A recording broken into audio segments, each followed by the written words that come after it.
এখানে অনেক আমার যুবক ভাইয়েরা আছেন, একসময় যুবক ছিল, এখন মোটামুটি একদম সংসার চালাচ্ছে। মা বাবা নিষেধ করছে, এমন কাজ করে কার কোনো লাভ হয়েছে? কোনো না কোনো জায়গায় ধাক্কা একটা খাইছে। ও মা, তুমি নিষেধ করলা কেন? আমার মন চাই দেয় না। তোমার মনে আছে কি?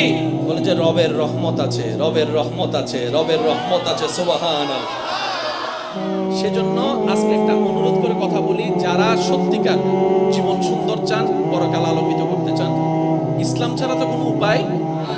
ইসলামকে আজকে থেকে জানার চাইতে বেশি বোঝার চেষ্টা করুন। টিচারে যখন পড়ায় কান দিয়ে শুনি, মনে আর থাকে।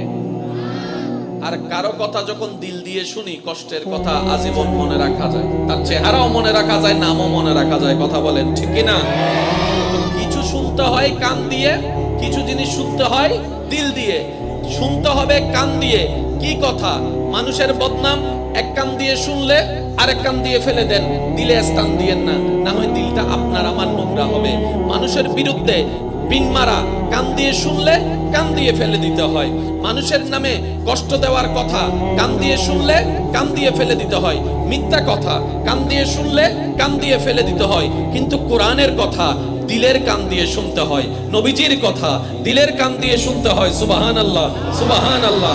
মা বাবার উপদেশের কথা দিলের কান দিয়ে শুনতে হয়। শিক্ষকদের পরামর্শ দিলের কান দিয়ে শুনতে হয়। বড়দের উপদেশ দিলের কান দিয়ে শুনতে হয়। শরীয়তের নির্দেশ দিলের কান দিয়ে